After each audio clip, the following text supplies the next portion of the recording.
You turn off the light, the room goes quiet, and suddenly you can hear everything. The hum of the fridge, a floorboard settling, your own heartbeat. None of these sounds are new. They were there all along. So why does silence get louder at night? The answer isn't about your ears. It's about a switch buried in your nervous system, one your ancestors needed to survive. For most of human history, night was the most dangerous part of the day.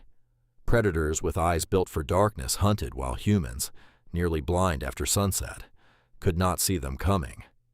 Evolution couldn't fix your eyes overnight, so it rerouted your attention instead. When light disappeared, your brain leaned on the one sense that still worked: hearing. This isn't guesswork.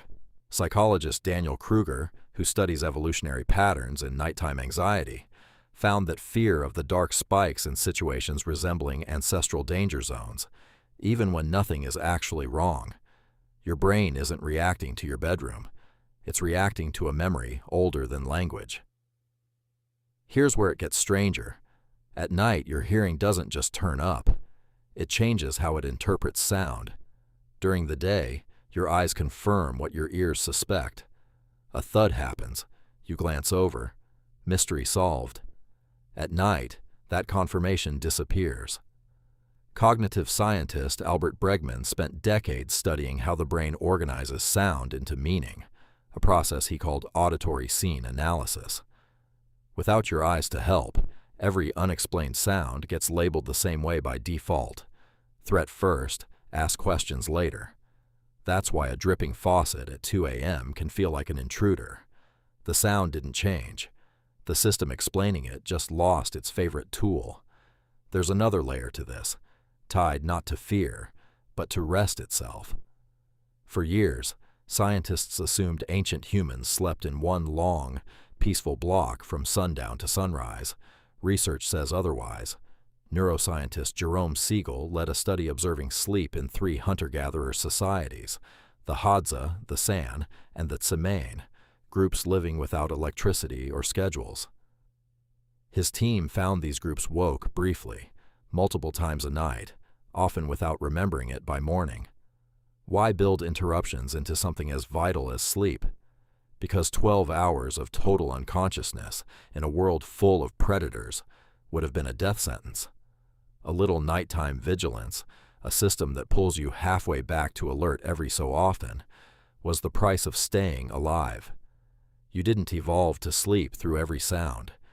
You evolved to almost wake up. That almost is still inside you.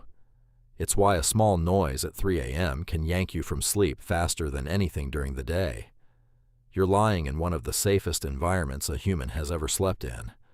Walls, locks, no leopards outside the window.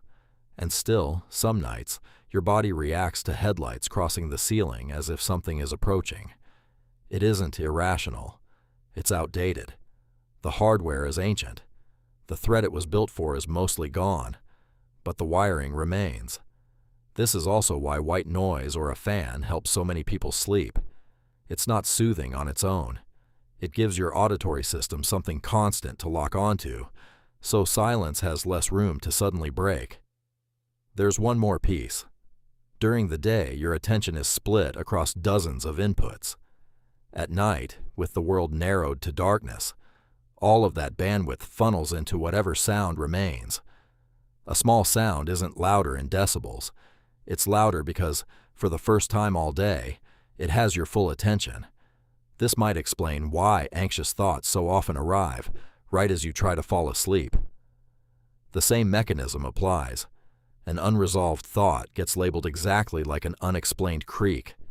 Unsafe, unfinished, demanding focus. So the silence you hear at night was never truly silent. It was always there, underneath the noise of daylight. What changed wasn't the world. What changed was the system inside you, narrowing from distracted to alert, the way it has for every human who ever lay awake, listening for something they couldn't see. You turn off the light, the room goes quiet, and for the first time all day, you finally hear yourself.